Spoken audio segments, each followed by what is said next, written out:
Welcome to Shukla study point. आप सभी का स्वागत है आपके अपने YouTube channel Shukla study point में। मैं शिवम शुक्ला आप सभी दोस्तों का हार्दिक स्वागत करता हूं। आप लोगों के लगातार कमेंट आ रहे थे कि सर जी हिंदी साहित्य की क्लास चलवा दीजिए 6 सेमेस्टर के लिए। तो मैंने सोचा बिल्कुल 6 सेमेस्टर की क्लास मैं चलवाऊंगा, लेकिन उससे पहले आप एक मॉडल पेपर देख लें कि आखिरकार जो प्रश्न पूछने का जो तरीका है वो कैसे होता है और ऑब्जेक्टिव जो प्रश्न आते हैं वो किस तरीके के आते हैं। और बहुत ही महत्वपूर्ण ऑब्जेक्टिव टाइप के प्रश्नों को आपके जो विभिन्न यूनिट्स हैं यानी सिलेबस के, उसके बारे में मैं चर्चा करूंगा। ठीक है, सिलेबस इसके पहले मैंने पेपर 1 और पेपर 2 दोनों का अवेलेबल करवा दिया है। यह वीडियो पेपर 2 का होगा। पेपर 2 हिंदी साहित्य बीए छठवां सेमेस्टर यानी कि बीए थर्ड ईयर तृतीय वर्ष का छठवां सेमेस्टर यानी 6 सेमेस्टर के छात्र छात्राओं के लिए यह लेक्चर बहुत ही महत्वपूर्ण होगा।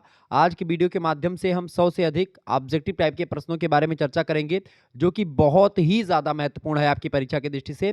और इसमें ऐसे प्रश्नों को मैंने शामिल किया है जो कि हूबहू आपकी परीक्षा में देखने को मिलेंगे। आप किसी भी विश्वविद्यालय से संबंधित हैं, अब की बार क्या होने वाला है कि अधिकतर विश्वविद्यालय अपनी परीक्षाएं ऑब्जेक्टिव करवाने वाले हैं, यानी कि किसी विश्वविद्यालय में 100 क्वेश्चंस आएंगे उनके एग्जाम पेपर में, किसी में 75 प्रश्न आएंगे, किसी में 50 प्रश्न आएंगे। ठीक है, दीनदयाल उपाध्याय गोरखपुर विश्वविद्यालय में 50 प्रश्न आते हैं।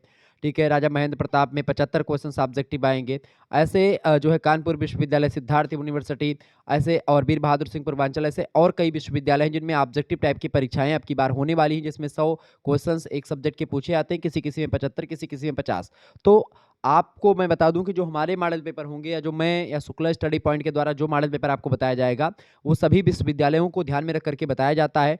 आपके संपूर्ण सिलेबस को ध्यान में रख करके प्रश्नों को रखा जाता है। तो बिल्कुल टेंशन आपको नहीं लेना है। बस आप एक बार जो है, मैं सोच रहा था कि भाई एक एक मॉडल पेपर मैं आपको दिलवा दूं, मतलब एक एक मॉडल पेपर मैं आपको बताऊं, ताकि आप एक एक एक प्रकार से एक दृष्टिकोण, एक अप्रोच, एक उपागम आपके दिमाग में सेट हो जाए, तैयार हो जाए कि आपको जो है क्या चीज़ें इंपॉर्टेंट है, क्या पढ़नी है, क्या नहीं पढ़नी है, कितना पढ़ना है, कैसे पढ़ना है, ये सारी चीज़ें। तो आज हम मॉडल पेपर के बारे में डिस्कस करेंगे। इसके बाद में चैप्टर वाइज क्लासेस तो आपकी होती रहेंगी। ठीक है, तो जानने का प्रयास करते हैं जो प्रश्न होंगे कैसे कैसे आएंगे। तो पेपर का आपके नाम क्या है?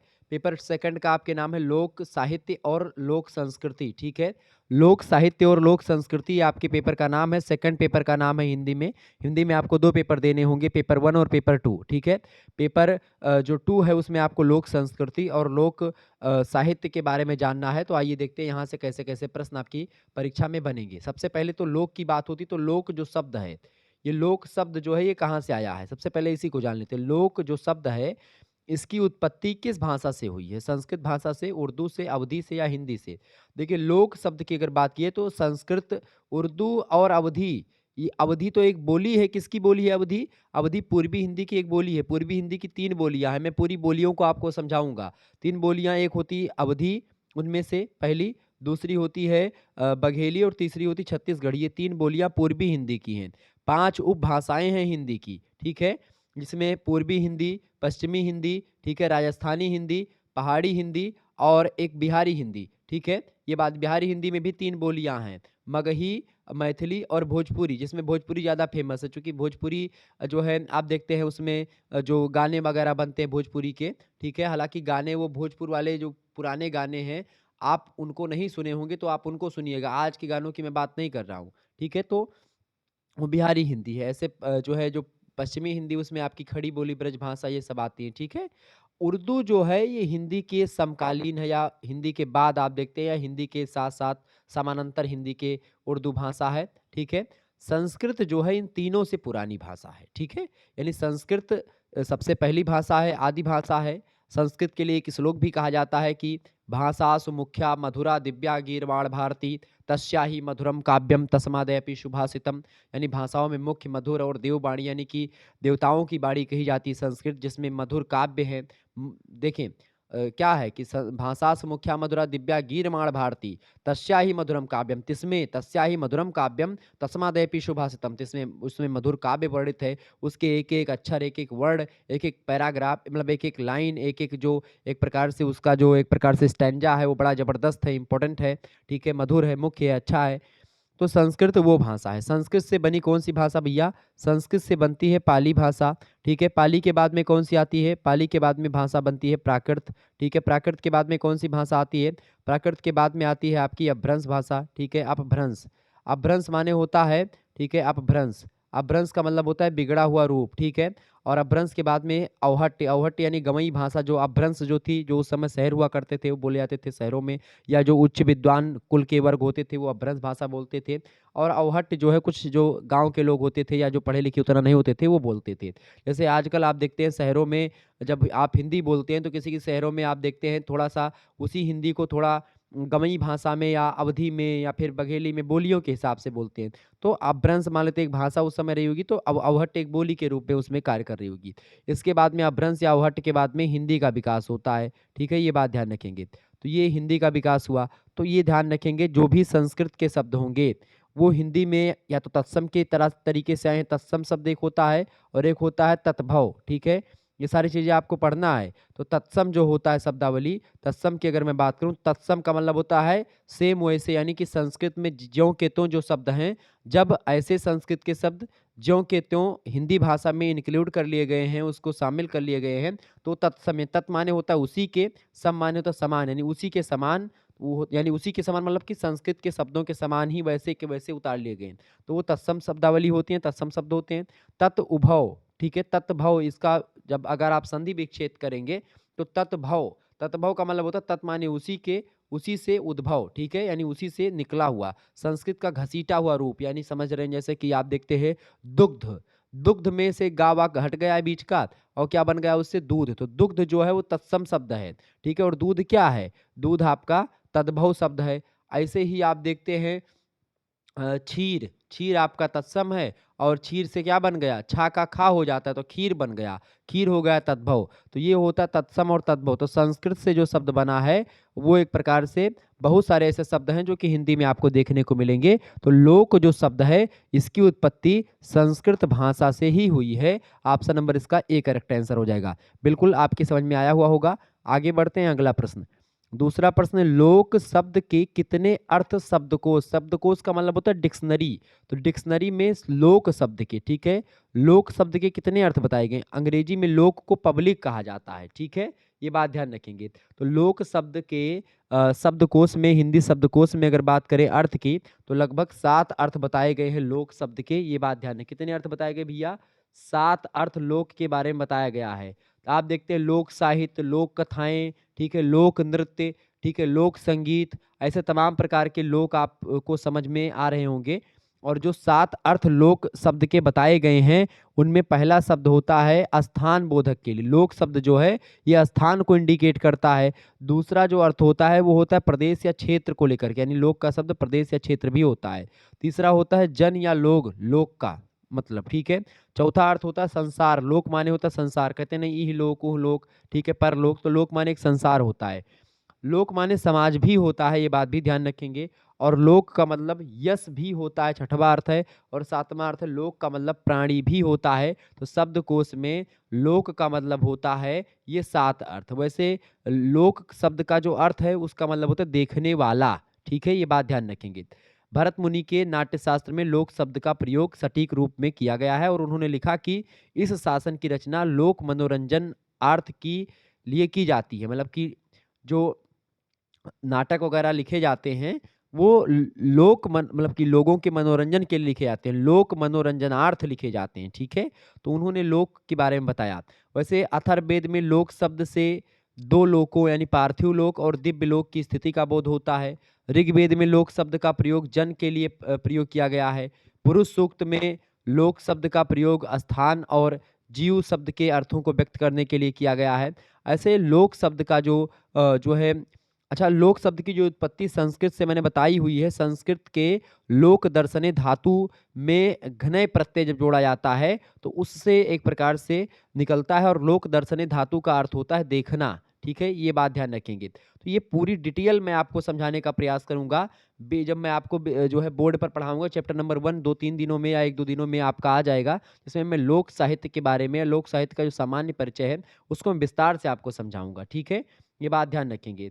लोक को लेकर के रामचरितमानस में तुलसीदास जी भी कहते हैं कि लोकहु वेद सुसाहिब रीति और विनय सुनावत पहचानत नीति, भरत विनय सादर सुनहु करेहु विचार बहोरी और करब साधु मत लोक मत नृपनय निगम निचोरी। तो लोक मत, ठीक है, तो इस तरीके से लोकमत जो शब्द है, तो लोकमत मतलब सीधा-सीधा होता है कि पब्लिक या ऐसे बोल सकते हैं। तो अलग-अलग सामान्य जनता कह सकते हैं, लोक का मतलब क्या होता है सामान्य जनता या देखने वाला एक समूह, ठीक है? ऐसे तमाम प्रकार के लोगों ने परिभाषा दी। आचार्य रामचंद्र शुक्ल ने कहा कि लोक मंगल और लोक रंजन, ये 2 चीज़ें उन्होंने बताई। उसको काव्यश्रेष्ठ का मापदंड बताते हुए लोक शब्द का प्रयोग कई बार आचार्य शुक्ल ने किया। आचार्य द्विवेदी ने भी लोक शब्द का अर्थ जनपद या ग्राम में जो है नहीं माना, बल्कि नगरों और ग्रामों में फैली हुई जो समूची जनता है, जिसके व्यावहारिक ज्ञान का आधार पोथियाँ नहीं हैं, एक व्यावहारिक ज्ञान है, उसको उन्होंने लोक कहा है। तो इस तरीके से लोक के 7 अर्थ शब्दकोश में हैं। इसके अलावा लोक को लेकर के अलग-अलग विद्वानों के अपने-अपने विचार भी रहे हैं। जो लोग संस्कृत अथवा परिष्कृत वर्ग से प्रभावित ना होकर के अपनी प्राचीन स्थितियों में रहते हैं, वे लोक होते हैं। यह परिभाषा किसने दी? लोक की परिभाषा ये किसने दी? जो लोग संस्कृत अथवा परिष्कृत वर्ग से प्रभावित ना होकर के अपनी प्राचीन स्थितियों में हैं, वे लोक होते हैं। यह परिभाषा किसने दी है? यह परिभाषा दी है डॉक्टर कृष्णदेव उपाध्याय ने। ऑप्शन नंबर इसका बी करेक्ट आंसर हो जाएगा।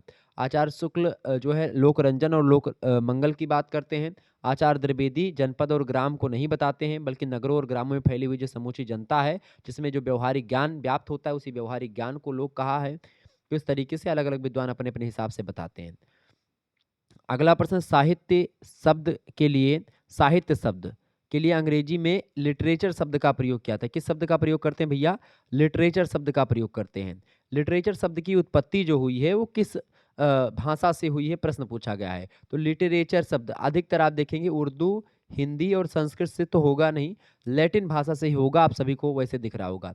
जितने भी अधिकतर अंग्रेजी के शब्द होते हैं वो या तो लैटिन भाषा से होते हैं, और या फिर आप देखते हैं ग्रीक शब्दावली से, या फिर जो है वहाँ से होते हैं। तो लैटिन अधिकतर आपको देखने को मिलता है।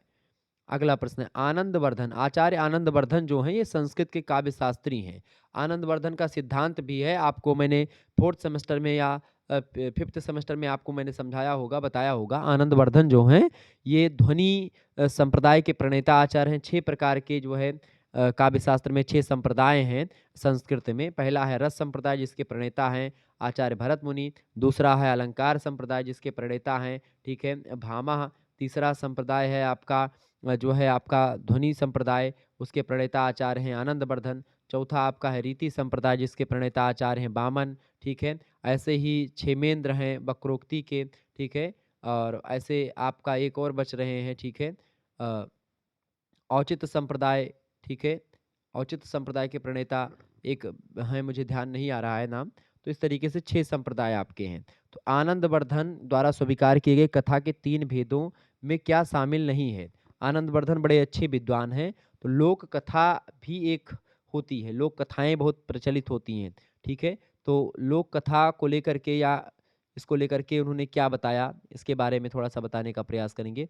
अच्छा, लोक साहित्य में आप देखते हैं लोकगीत, लोक कहानी, पहेलियाँ, मंत्र, चुटकुले, कहावतें, लोक कथाएँ ये सब प्रचलित होती हैं, ठीक है?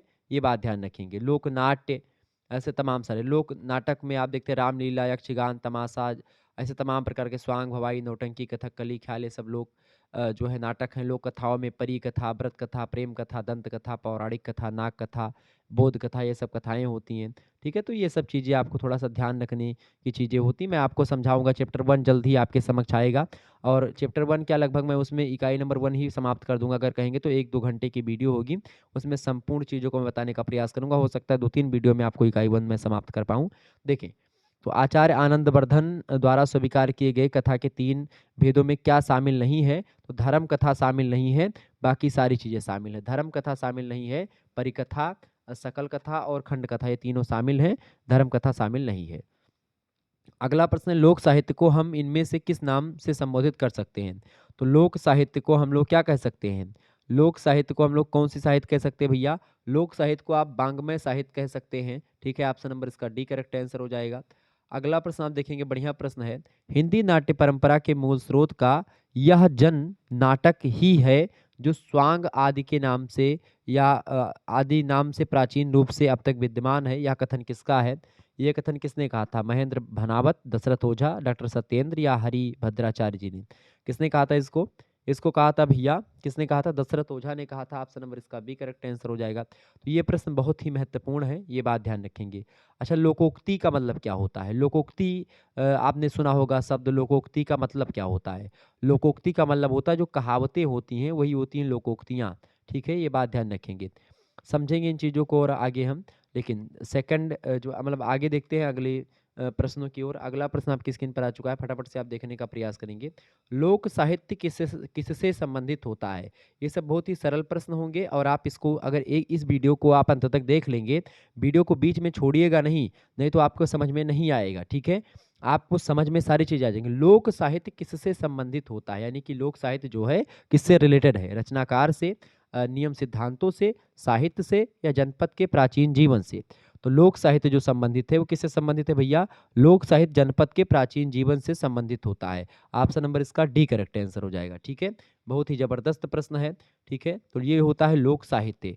लोक साहित्य किसी जनपद के प्राचीन जीवन से संबंधित होता है और ऐसा माना जाता है कि प्राचीन काल में लोक साहित्य की रचना की गई होगी और इसकी रचना का काल एवं रचनाकार दोनों के जो है विषय में पता नहीं चलता है। वर्तमान समय में प्राचीन समय की जो परिस्थितियां हैं उनमें काफ़ी अंतर देखने को मिलता है और इसलिए प्राचीन कालीन साहित्य में सहजता, स्फूर्तता और नियम सिद्धांतों से रहित स्थितियां रही होंगी उस समय में। तो डॉक्टर कृष्णदेव कहते हैं लोक साहित्य के संबंध में कि एक समय था जब संसार के समस्त देशों में मनुष्य प्रकृति देवी का उपासक था तथा प्राकृतिक जीवन व्यतीत करता था। उस समय उसका आचार विचार, रहन सहन सरल और स्वाभाविक रहा होगा। यह आडंबर और कृत्रिमता से कोसों दूर रहता था। वह स्वाभाविकता की गोद में पला हुआ जीव था मनुष्य। उसके समस्त क्रियाकलाप जैसे उठना बैठना, हंसना बोलना, ये सब स्वाभाविकता में आगे रहते थे। ठीक है, इस तरीके से और तमाम प्रकार की बातें। तो लोक साहित्य का विकास धीरे धीरे हुआ। लोक साहित्य जनमानस द्वारा रचित होता है। लोक साहित्य कई रचनाकारों के सहयोग से अस्तित्व में आता है। लोक साहित्य का रचनाकार अज्ञात होता है कि किसने लिखा, पता ही नहीं चलता है। मौखिक परंपरा के माध्यम से लोक साहित्य पीढ़ी दर पीढ़ी एक दूसरे को हस्तांतरित होता रहता है कि आपके दादाजी जो जानते हैं वो आपके पिताजी को बताएंगे, आपके पिताजी आपको बताएंगे, आप अपने बच्चे को बताएंगे, आपका बच्चा आपके बच्चे मतलब उस अपने बच्चे को बताएगा। ऐसे से क्या होता है, एक ये मौखिकता से एक प्रकार से पीढ़ी दर पीढ़ी हस्तांतरित होती रहती है। तो ये होती लोक कथाएं। लोक के द्वारा लोक के लिए लोक का साहित्य लोक साहित्य कहलाता है। ठीक है, जैसे आप देखते हैं लोकतंत्र की परिभाषा दी थी किसने? अब्राहम लिंकन ने। क्या कहा था? क्या कहा था अब्राहम लिंकन ने? कि लोगों का लोगों के लिए लोगों के द्वारा किया गया शासन ही लोकतंत्र होता है। ऐसे ही लोक के द्वारा लोक के लिए लोक का साहित्य ही लोक साहित्य होता है। एक सिंपल सी बारे में सहज होता है लोक साहित्य, सरल होता है, आकृत्रिम होता है, कोई बनावटी चीज़ नहीं होती है, जो होता है वही सत्य होता है। इसमें प्राचीन सभ्यता, असभ्य लोगों और सामाजिक भावनाओं, उनके असभ्य जीवन, रहन सहन, इन सभी का प्रभाव जरूर पड़ता है लोक साहित्य पर। ठीक है, लोक साहित्य की अभिव्यक्ति किसी जनपदीय बोली के माध्यम से करी जाती है। वहाँ की जनपदीय जो बोली होती है, जैसे मान लेते हैं अभी मैं गोंडा का हूँ, तो गोंडा में अगर मैं लोक साहित्य की रचना करूँगा या गोंडा के जो लोक साहित्य होंगे वो अवधि में ही होंगे, फैजाबाद के अवधि में होंगे, बहराइच की अवधि में होंगे, बलरामपुर की अवधि में होंगे। ठीक है, ऐसे जितने भी एरिया बस्ती के अवधि में होंगे। तो इस तरीके से ये होता है लोक साहित्य। ठीक है, ये बात ध्यान रखेंगे। लोक साहित्य से और शिष्ट साहित्य दो प्रकार के साहित्य होते हैं। तो लोक साहित्य जो होता है वो मौखिक होता है और शिष्ट साहित्य लिखा जाता है। ठीक है, ध्यान रखिएगा। लोक साहित्य का जो रचनाकार होता है अज्ञात होता है। जो शिष्ट साहित्य होता है मतलब कि जो लिखने जाने वाला, वो किसी व्यक्ति विशेष के द्वारा, जैसे आचार्य रामचंद्र शुक्ल ने लिखा, आचार्य द्विवेदी ने लिखा, सबका नाम गाँव सब पता है। ठीक है, ये बात ध्यान रखेंगे।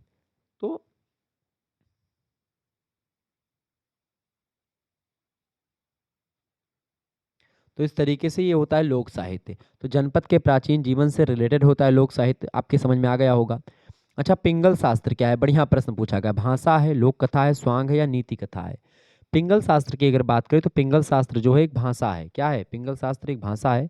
ऑप्शन नंबर इसका जो है ए करेक्ट आंसर हो जाएगा। ठीक है, अ, पिंगल शास्त्र क्या है भैया? एक भाषा है। ओके, आगे बढ़ते हैं और भी चीज़ों को जानने का प्रयास करते हैं। अगला क्वेश्चन आपके स्क्रीन अगला प्रश्न आपकी स्क्रीन पर आ चुका है। लोक साहित्य की रचना पिंगल डिंगल ये सब एक भाषा है। ठीक है, उसी को लेकर के रचना लिखी गई है पिंगल शास्त्र। ठीक है, अगला प्रश्न है लोक साहित्य की रचना किसके द्वारा करी जाती है? रचनाकार के द्वारा, साहित्यकार के द्वारा, लोगों के समूह के द्वारा या उपरोक्त में से किसी के द्वारा नहीं? बताएं, बढ़िया प्रश्न है। लोक साहित्य की रचना किसके द्वारा करी जाती है? लोक साहित्य की रचना लोगों के समूह के द्वारा करी जाती है। आप और पता नहीं चलता कि कौन करता है इसकी रचना, अज्ञात होता है इसका लेखक। ठीक है, तो ऑप्शन नंबर इसका बी लगा सकते हैं, करेक्ट आंसर होगा। तो ये सब प्रश्न पूछे जाएंगे, तो आप परेशान होइएगा नहीं, आसानी से आप इसको समझ लीजिएगा। ये प्रश्न 100% आपकी परीक्षा में आने वाला है, और ऐसे प्रश्नों को मैंने शामिल किया जो आपकी परीक्षा में आ सकते हैं, ये बात ध्यान रखिएगा। एक भी प्रश्न को आप इग्नोर मत करिएगा कि ये प्रश्न नहीं आ सकता है, ये सब बहुत ही महत्वपूर्ण प्रश्न है, ध्यान रखिएगा। हालांकि और मॉडल पेपर मैं देता रहूंगा, लेकिन ये पहला मॉडल पेपर जो है बहुत ही महत्वपूर्ण है, क्योंकि इसमें मैं समझा करके आपको हर एक चीज को बता रहा हूँ। अगला प्रश्न है, सच पूछा जाए तो कुछ थोड़े से अपवादों को छोड़ करके मध्य युग के संपूर्ण देसी भाषा के साहित्य को लोक साहित्य के अंतर्गत घसीट कर लाया जा सकता है, यह मत किसका है? आचार्य शुक्ल या डॉक्टर त्रिलोचन पांडे या आचार्य हजारी प्रसाद द्विवेदी या लाल बहादुर शास्त्री का? किसने कहा था? ये कथन किसका है भाई? फटाफट से आप बताने का प्रयास करेंगे। बड़ा जबरदस्त प्रश्न आपसे पूछा गया कि सच पूछा जाए तो कुछ थोड़े से अपवादों को छोड़ दे तो जो मध्य युग का जो संपूर्ण देसी भाषा का जो साहित्य लिखा गया है वो सब लोक साहित्य के अंतर्गत आ सकता है। ये बात किसने कही थी? ये बात कही थी आचार्य हजारी प्रसाद द्विवेदी ने। ऑप्शन नंबर इसका सी करेक्ट आंसर हो जाएगा। अगला प्रश्न है, मध्यकालीन हिंदी साहित्य दूसरे शब्दों में क्या कहा जा सकता है? जो मध्यकालीन हिंदी साहित्य है उसको आप क्या कह सकते हैं एक भाषा में या दूसरे शब्दों में? तुलसी साहित्य कह सकते हैं मध्यकालीन हिंदी साहित्य को, या संत साहित्य कह सकते हैं, या लोक साहित्य कह सकते हैं, शिष्ट साहित्य कह सकते हैं। आप क्या कहोगे इसको, बताइएगा। मध्यकालीन साहित्य को दूसरे शब्दों में आप क्या कहेंगे? बहुत ही जबरदस्त प्रश्न है। इसको आप क्या कहेंगे? इसको आप संत साहित्य कहेंगे, क्योंकि इसमें संतों की प्रधानता रही है। भक्तिकालीन जो समय रहा, मध्यकाल में आप देखते हैं दो चीजें हैं, एक तो पूरब मध्यकाल और एक उत्तर मध्यकाल। जो पूरब मध्यकाल रहा भक्तिकाल रहा है, और भक्तिकाल जो प्रधान रहा है वो सूर्य सूर तुलसी शशि उड्डगन केशोदास अब के कवि खद्योत समझाता करत प्रकाश, तो इस तरीके से है, ठीक है। तो ये ध्यान रखिएगा, मध्यकालीन हिंदी साहित्य को दूसरे शब्दों में आप संत साहित्य कह सकते हैं। Option number B correct answer हो जाएगा, क्योंकि इसमें संतों की प्रधानता थी। अब तुलसी साहित्य इसलिए इसको नहीं कहेंगे क्योंकि तुलसीदास तो इसमें सबसे प्रमुख कवि रहे ही हैं, लेकिन इसके अलावा कबीरदास, सूरदास और मलिक मोहम्मद जायसी, केशोदास, ऐसे नाना प्रकार के जो है विद्वान संत और कवि हुए हैं, जिनके बारे में उनके साथ जो है अन्याय होगा अगर एक कवि के बारे में कहेंगे, तो इसलिए संत साहित्य ज्यादा बेटर होगा। पद्मावती किसकी रचना है? जायसी की, विद्यापति की, कबीर की या सूरदास की? फटाफट से आप बताएंगे, बढ़िया प्रश्न है। पद्मावत जो है ये मलिक मोहम्मद जायसी की रचना है, ये बात ध्यान रखिएगा। सूरदास की रचना सूर सागर, सूर सरावली, साहित्य लहरी, ये रचना इनकी है। विद्यापति आप देखते हैं मैथिल कोकिल इनको कहा जाता है। कबीरदास की एक रचना इनके बाणियों का संग्रह है। हालांकि कबीरदास ने कहा कि मस कागद छुएओ नहीं, कलम गयो नहीं हाथ, तो कबीरदास की रचना जो है इनके बाणियों का संग्रह है, जिसको एक प्रकार से इनके बाणियों के संग्रह को क्या कहते हैं? साखी, शबद, रमैनी, ये तीन उसके भाग होते हैं। बीजक इनके बाणियों का संग्रह है, बीजक, और बीजक के तीन भाग हैं, साखी, शबद और रमैनी। ये बात ध्यान रखेंगे, ओके। अच्छा, झूलना क्या है बताइएगा? झूलना क्या है भाई? दोहा है, शिष्ट गीत है, या लोक धुने हैं, या छंद है? तो झूलना की अगर बात करें तो झूलना जो है ये क्या है? झूलना लोक धुने है। क्या है?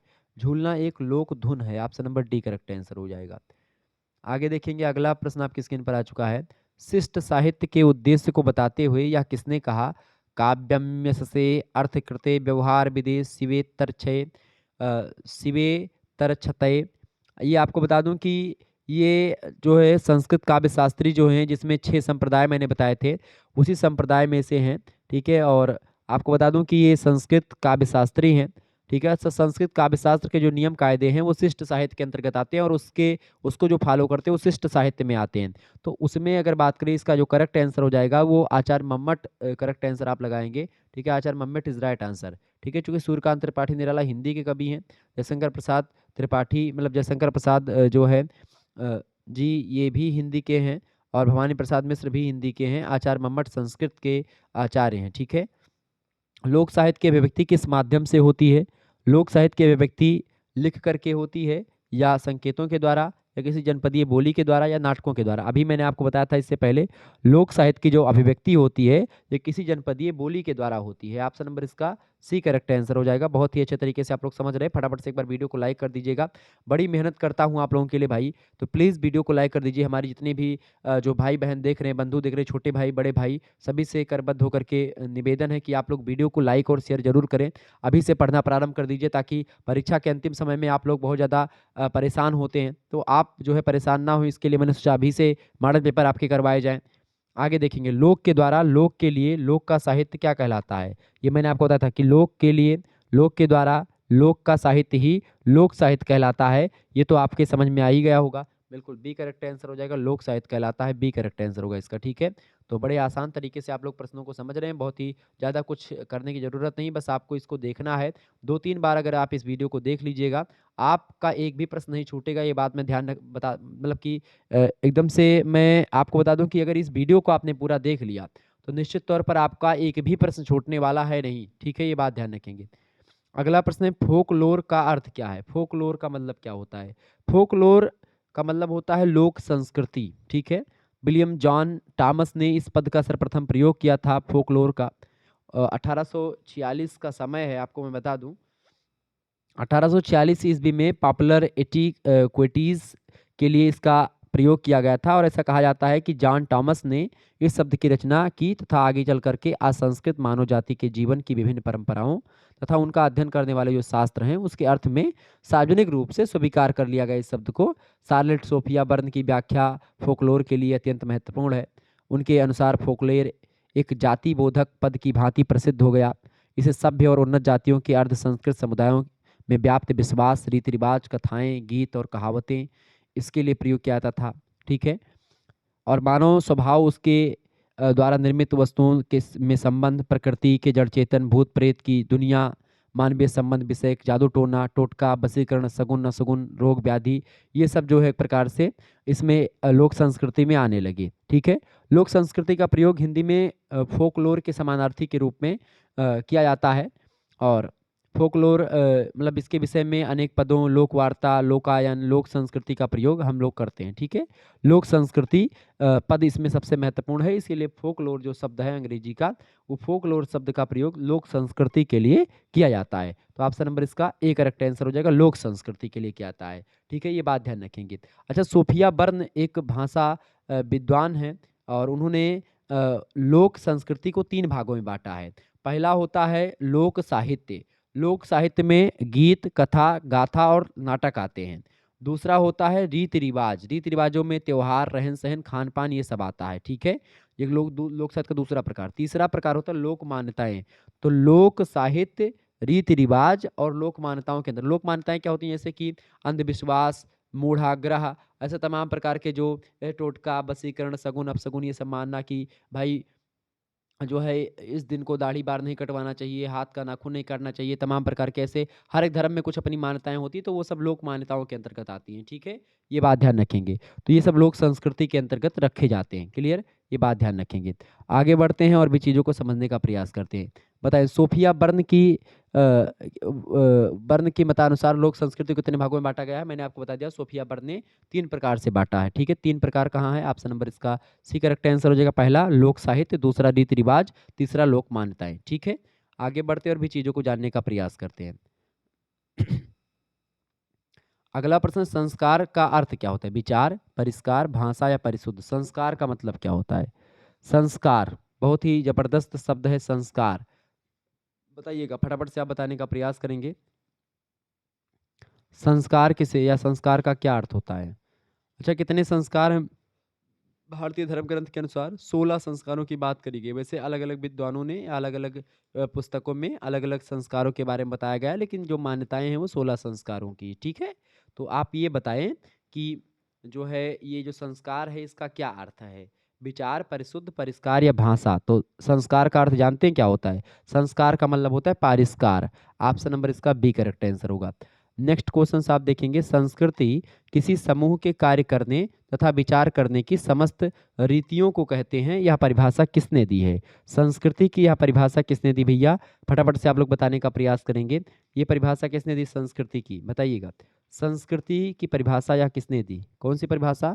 कि संस्कृति जो होती है वो किसी समूह के कार्य करने तथा विचार करने की जो तमाम रीतियां होती हैं, जो समस्त रीतियां होती हैं, उसी रीति को हम संस्कृति कहते हैं। संस्कृति की यह परिभाषा किसने दी है, बड़ी जबरदस्त परिभाषा ये संस्कृति की है। और ये परिभाषा जो दी है ये किसने दी है भैया, ये परिभाषा दी है बोगाडर्स महोदय ने। किसने दी है, बोगाडर्स ने दी है, ये बात ध्यान रखेंगे, ओके।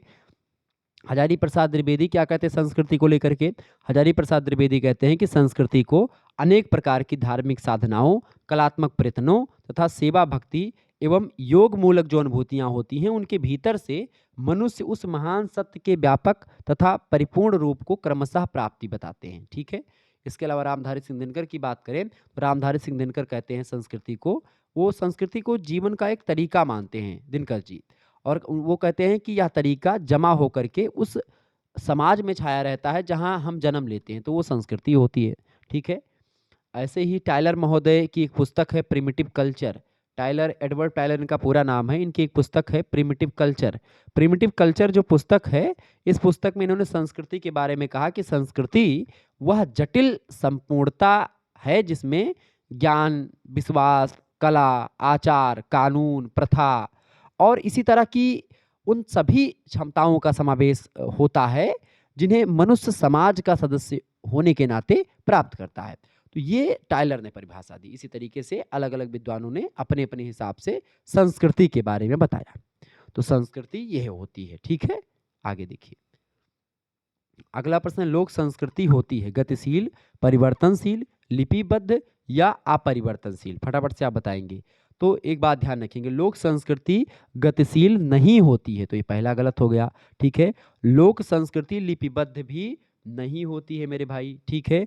लोक संस्कृति जो होती है, लोक संस्कृति एक धरोहर है जो प्राचीन काल से आज तक चली आ रही है। जो संस्कृति है ये अपरिवर्तनशील है। ये क्या है? अपरिवर्तनशील होती है। ठीक है। लोक संस्कृति क्या है? परिवर्तनशील भी नहीं है। ये क्या है? अपरिवर्तनशील है, यानी कि इसका डी ऑप्शन करेक्ट आंसर हो जाएगा। लोक संस्कृति जो होती है मनुष्य तथा समाज के बीच में अस्थायी रूप से मौजूद रहती है और मनुष्य के द्वारा अर्जित होती है लोक संस्कृति। क्लियर? ये बात ध्यान रखेंगे। और लोक संस्कृति में जीवन के भौतिक, सामाजिक और आध्यात्मिक ये तमाम प्रकार के जो वैल्यूज़ या मूल्य होते हैं वो सब शामिल होते हैं। ये बात ध्यान रखिएगा। ठीक है। तो ये बढ़िया प्रश्न आपकी परीक्षा की दृष्टि से जो मैंने आपको बताया आपके समझ में आ गया होगा। ठीक है। आगे देखेंगे, अगला क्वेश्चन आपकी स्क्रीन पर आ चुका है। विदेशिया प्रसिद्ध नाटक किसके द्वारा लिखा गया? बढ़िया प्रश्न है। विदेशिया प्रमुख नाटक जो है किसके द्वारा लिखा गया? चंद्रशेखर या फिर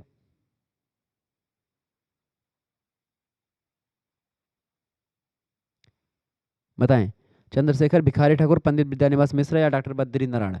फटाफट से आप बताने का प्रयास करेंगे। तो ये जो पंडित विद्यानिवास मिश्र हैं इनके द्वारा अगर बात करें तो पंडित विद्यानिवास मिश्र की रचना है वाचिक कविता।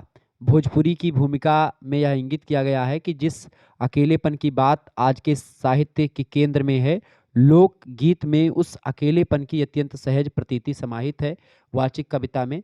ठीक है। ऐसे ही आप देखेंगे और भी विद्वानों ने अपने अपने हिसाब से जो है लिखा है। ठीक है। तो जिसमें ये प्रश्न क्या पूछा गया है? प्रश्न ये पूछा गया भाई कि जो विदेशिया प्रसिद्ध नाटक है ये किसके द्वारा लिखा गया? तो विदेशिया आप सभी को पता होगा पहले से। विदेशिया जो है भिखारी ठाकुर का एक नाटक है। ऑप्शन नंबर इसका बी करेक्ट आंसर होगा। अगला प्रश्न, भिखारी ठाकुर का तमाशा किसकी रचना है? भिखारी ठाकुर का जो तमाशा रचना है, मतलब तमाशा, वो किसकी रचना? भिखारी ठाकुर का तमाशा, ये भिखारी ठाकुर का तमाशा पूरी रचना का नाम है। ये किसने लिखा है? तो भिखारी ठाकुर का तमाशा लिखा है किसने भाई? चंद्रशेखर ने। किसने लिखा है भिखारी ठाकुर का तमाशा? चंद्रशेखर की रचना है। ये बात आप ध्यान रखेंगे। तो इस तरीके से चीज़ें बहुत ही महत्वपूर्ण है। और जैसे आप लोगों ने एक गाना सुना होगा, रेलिया न बैरी जहाजिया न बैरी से पैसैया बैरी ना, मोर सैया के बिलमा मावे से पैसवा बैरी ना। तो ये जो है डॉक्टर बद्रीनारायण की पुस्तक में लोक संस्कृति और लोक संस्कृति और इतिहास पुस्तक लिखी है, उसी में एक गाना है। 1858 में जो रेलवे का जब विस्तार हुआ, लाल डलहौजी का समय था, उसी समय ये गीत लिखा गया कि रेलिया ना बैरी जहाजिया ना बैरी से पैसवा बैरी ना, और मोर सैया के बिलमावे से पैसवा बैरी ना। ठीक है। मतलब पैसा जो है यही बैरी है। ये जो ट्रेन या जो रेल है वो बैरी नहीं है जो उसको ले गई है हमसे दूर।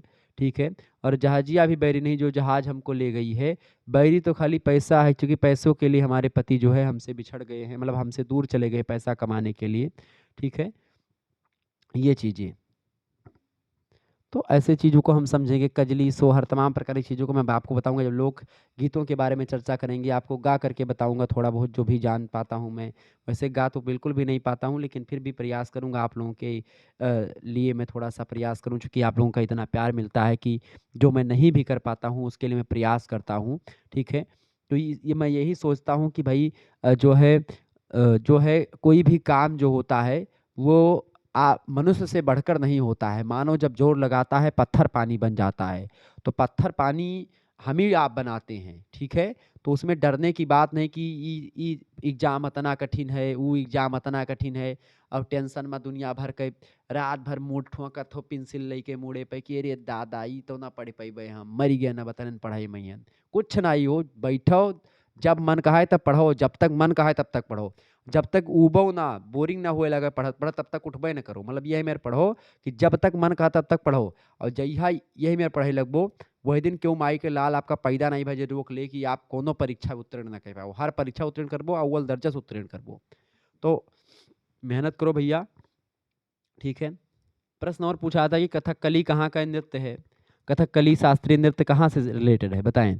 कथकली जो है ये केरल का है, ठीक है। अच्छा, यक्षगान किस राज्य से संबंधित है। यक्षगान प्रश्न पूछा जा सकता है, यक्षगान जो है कर्नाटक का है, ठीक है। तो ऐसे कई प्रश्न आपसे बन सकते हैं। आगे बढ़िए, अगला प्रश्न आपकी स्क्रीन पर आ चुका है। प्रश्न बड़ा ही जबरदस्त है, ठीक है। चले। Annuls and antiquities of Rajasthan, ये पुस्तक है किसके द्वारा लिखी गई बताएं। फटाफट से आप बताने का प्रयास करेंगे, इंपॉर्टेंट पुस्तक है।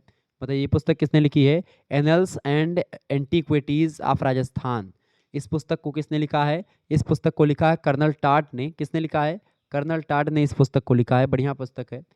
अगला क्वेश्चन आप देखेंगे, डॉक्टर कृष्णदेव उपाध्याय के अनुसार लोक साहित्य संग्रह के लिए कितने प्रकार के साधन प्रयोग किए जा सकते हैं। तो डॉक्टर कृष्णदेव उपाध्याय के अनुसार लोक साहित्य संग्रह के लिए कितने प्रकार के साधन प्रयोग किए जा सकते हैं भैया, फटाफट से आप बताएंगे। तो कितने प्रकार के साधन, कितने प्रकार के भैया, कितने प्रकार के, दो प्रकार के साधन जो है प्रयोग किए जाते हैं। ऑप्शन नंबर इसका ए करेक्ट आंसर हो जाएगा।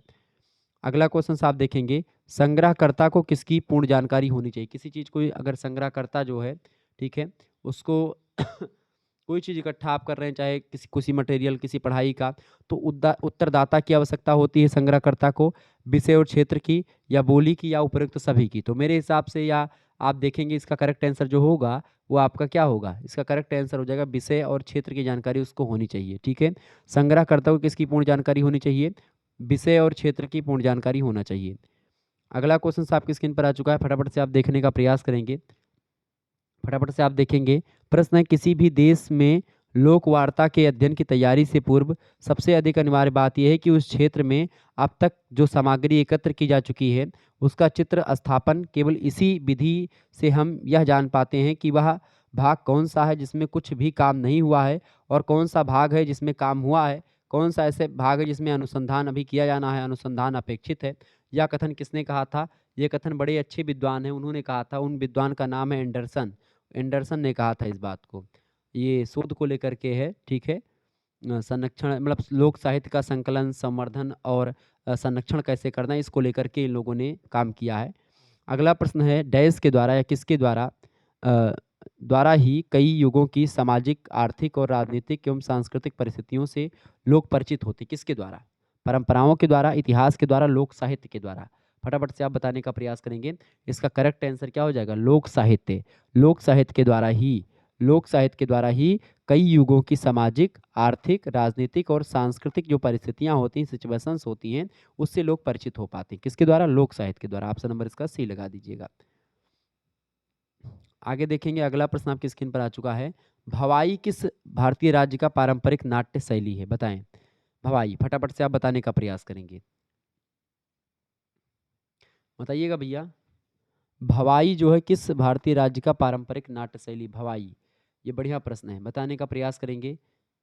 भवाई जो है गुजरात का है, नागालैंड का है, तमिलनाडु का है, या कर्नाटक का है। बताइएगा सभी लोग, फटाफट से आप बताने का प्रयास करेंगे।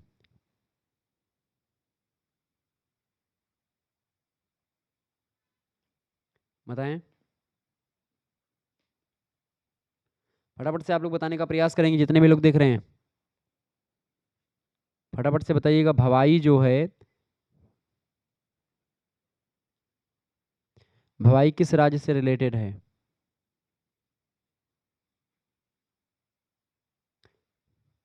गुजरात, नागालैंड, तमिलनाडु या कर्नाटक। फटाफट से बताने का प्रयास करेंगे, बहुत ही जबरदस्त प्रश्न है ये, परीक्षा में यही प्रश्न आएगा। रट डालिए इसको, बताइए। बिल्कुल करेक्ट आंसर आप सभी के आ रहे हैं, बहुत बढ़िया बहुत बढ़िया बहुत बढ़िया भाई। भवाई जो है, अगर मैं भवाई की बात करूं तो भवाई जो है आपका, ये गुजरात का पारंपरिक नाट्य शैली है, गुजरात का। ठीक है, ऑप्शन नंबर इसका लगा देंगे ए ऑप्शन। ठीक है, गुजरात इज राइट आंसर। ठीक है, ओके। भवाई कहाँ का है? गुजरात का है। असम का लोकगीत कौन सा है? असम का लोकगीत है बिहू गीत। पंजाब के लोकगीत में इसे टप्पा हो गया, भांगड़ा हो गया, जुगनी हो गया। जुगनी पंजाब में यह लोक संगीत सदियों के दौरान, मतलब कि शादियों में जब शादियां होती तो जुगनी जुगनी मतलब एक गाना होता है। आप देखते हैं पंजाबी मूवीज में या बॉलीवुड में भी कभी कभी ऐसे गाने आपको देखने को मिलते हैं। जम्मू कश्मीर के लोकगीतों में जैसे कि छकरी हो गया, भाखा है, बनावन है। ठीक है, ऐसे तमाम प्रकार के गीत। ठीक है, पश्चिम बंगाल के लोकगीतों की अगर मैं बात करूं तो पश्चिम बंगाल में बाउल गाया जाता है। ठीक है, रविंद्र संगीत है, एक भटियाली संगीत होता है, वो गाया जाता है। राजस्थान की अगर बात करें तो राजस्थान में पानी हरिया पढ़ियारी, मांड, पाखिड़ा, तीज और लोटिया नामक लोकगीत गाए जाते हैं। ऐसे ही आप देखते हैं जो है महाराष्ट्र के लोकगीतों में, महाराष्ट्र के लोकगीत की अगर बात करूँ तो लावड़ी हो गया, ओवी हो गया, पोवाड़ा हो गया, ये महाराष्ट्र में गाया जाता है। मध्य प्रदेश की अगर मैं बात करूँ तो मध्य प्रदेश में आल्हा गाया जाता है। आल्हा जो होता है, चूँकि बुंदेलखंड का जो एरिया होता है वहाँ पर वीर गाथात्मक चीज़ें आपको बहुत मिलेंगी, तो वहाँ पर जो है वीरतापूर्वक तमाम प्रकार की रचनाएं मिलेंगी। ऐसे आल्हा में यक्का मारे दुई गिर जावे तीसरा खूब खाए मर जाए, और मतलब महाभारत की जो कथाएं हैं उसके नायकों का महिमा मंडन करने के लिए किया गया है। पांडवों का पुनर्जन्म के रूप में आल्हा उदल इनको दिखाया गया है। जो पांडवों के 5 भाई हैं, तो जैसे युधिष्ठिर आल्हा के, मतलब आल्हा जो हैं वो युधिष्ठिर के अवतार हैं। ठीक है, और उदल जो हैं वो किसके अवतार हैं? उनके अवतार हैं, क्या बोलते हैं, अर्जुन के। ऐसे मलखान भीम के अवतार हैं। लाखन और देवा ये नकुल सहदेव के हैं। ठीक है, तो ये आल्हा में आपको देखने को मिलता है।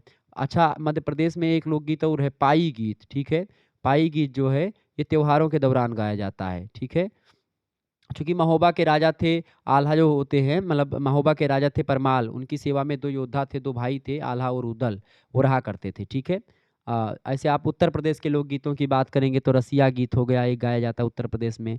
ठीक है, भगवान कृष्ण की लीलाओं की भूमि पर जब मतलब ब्रज के क्षेत्रों में ज़्यादा गाया जाता है। होरी गाई जाती, होरी, तो होरी जो है ये राधा कृष्ण की कहानियों पर आधारित गीत है।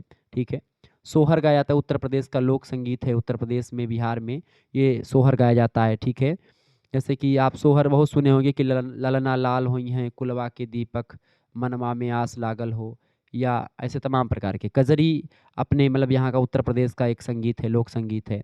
कव्वाली भी उत्तर प्रदेश का एक सूफी गीत है, लेकिन उत्तर प्रदेश में खूब प्रचलित है। ठीक है, अच्छा, इसको एक प्रकार से बुलबुल तरंग या हारमोनियम सरंगी या तबला के माध्यम से ऐसे वाद्य यंत्रों के साथ इसको आप गाएं कव्वाली को, मज़ा आ जाता है। तो ये जो है भारत के विभिन्न लोकगीत के बारे में मैंने आपको बताया। हालांकि बिहार की अगर बात करें तो बिहार में सूकर के बियाह एक लोकगीत है, वो गाया जाता है। उत्तराखंड के लोकगीतों की अगर बात करेंगे तो झोड़ा और ढैया गाया जाता है। ठीक है, गढ़वाल क्षेत्र में आप देखेंगे घसियारी गीत, बसंत गीत गाया जाता है। मणिपुर के लोकगीतों में सन्ना लमोक, और इसके अलावा खोंगजोम पर्व और लाई हरा ओबा उत्सव गीत, इसके अलावा औगरी हेगनेन और हेंजिंग हिराओ, ऐसे तमाम प्रकार के गीत गाए जाते हैं। ठीक है, ये बात ध्यान रखें। तो भवाई जो है ये गुजरात राज्य का पारंपरिक नाट्य शैली है। ठीक है, ये क्या है? ये नाट्य शैली है। ठीक है, ये बात ध्यान रखेंगे, लोकगीत नहीं, ये नाट्य शैली है, ये बात आप ध्यान रखेंगे। ओके,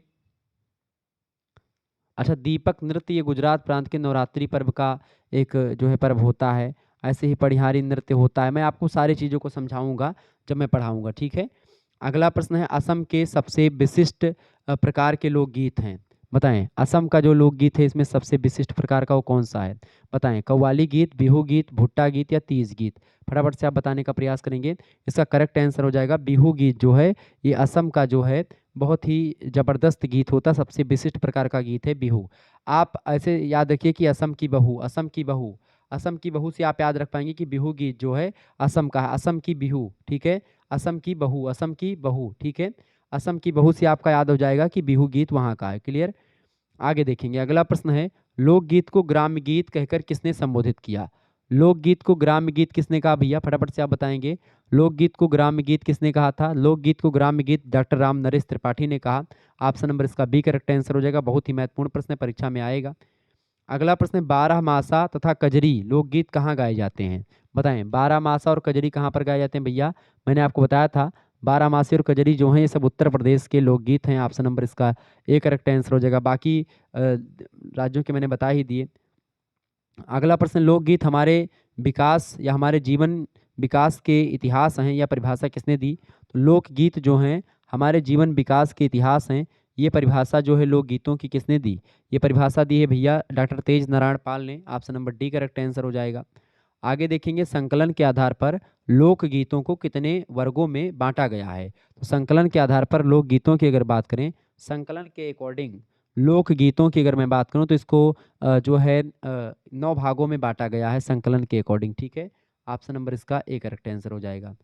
अगला प्रश्न है, कंगड़ा में चूड़ाकर्म या मुंडन संस्कार को क्या कहकर संबोधित किया जाता है? कांगड़ा में गहुना, जमालू, पटवाल या फिर जट्टू। तो ये जो चूड़ाकरण या मुंडन संस्कार जो होता है, इसे अपने यहाँ पर बाल मुड़वा देते हैं बच्चों के। ठीक है, तो जब छोटा बच्चा होता है 4 या 3 साल पे मुंडन होता है, या चौल मुंडन संस्कार जो होता है, तो या फिर 5 साल पर बच्चे करवाते हैं।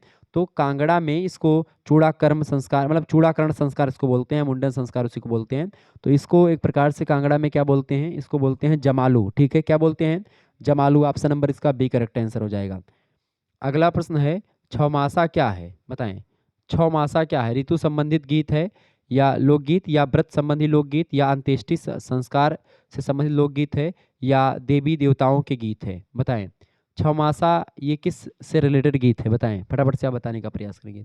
तो छौमासा जो है ये ऋतु से, जैसे आप इससे ध्यान से देखेंगे, छौमासा 6 मास, तो ऐसे मतलब ऋतु से रिलेटेड गीत है, ऋतु से संबंधित लोकगीत है। Option number A correct answer हो जाएगा। ठीक है, कौन सा? छौमासा। ठीक है, आगे देखेंगे। अगला क्वेश्चन आपकी स्क्रीन पर आ चुका है, फटाफट से आप देखने का प्रयास करेंगे। अच्छा, वीडियो को एक बार लाइक और शेयर जरूर कर दीजिएगा भाई, बहुत ही मेहनत लगती है। चलिए, अगला प्रश्न आपकी स्क्रीन पर आ चुका है, गोपी ठाकुर किस जाति विशेष के द्वारा गाया जाने वाला लोकगीत है? मुसहर जाति, पासी जाति, या गोंड जाति, या बढ़ई जाति? बताएं, फटाफट से आप बताने का प्रयास करेंगे। गोपी ठाकुर किस जाति विशेष के द्वारा गाया जाने वाला लोकगीत है? गोपी ठाकुर, बताएं, फटाफट से आप बताने का प्रयास करेंगे। तो बिल्कुल इसका करेक्ट आंसर क्या हो जाएगा? बढ़ई जाति के द्वारा गोपी ठाकुर जो है गीत गाया था। तो गोपी ठाकुर जो है बढ़ई जाति के द्वारा गाया जाने वाला एक लोकगीत है। डी ऑप्शन करेक्ट आंसर होगा। बहुत ही महत्वपूर्ण प्रश्न। अगला प्रश्न है, लोक गाथा संगीत और नृत्य व नृत्य मिश्रित ऐसा गेय रूप है जो समूह रूप में या समूह रूप से गाया जाता है। यह परिभाषा किसके द्वारा दी गई है? डब्ल्यू पी कार के द्वारा, फ्रैंक सिजबिक के द्वारा, रॉबर्ट ग्रेप्स के द्वारा, या फिर श्री यदुनाथ सरकार के द्वारा? फटाफट से आप बताने का प्रयास करेंगे। लोक गाथा संगीत व नृत्य मिश्रित ऐसा गेय रूप है जो सामूहिक रूप से गाया जाता है। इसको लोक गाथा की परिभाषा या संगीत व नृत्य या नृत्य मिश्रित की परिभाषा ऐसा किसने दी है? फटाफट से आप बताने का प्रयास करेंगे। तो ये परिभाषा दी है रॉबर्ट ग्रेप्स ने। Option number C correct answer होगा।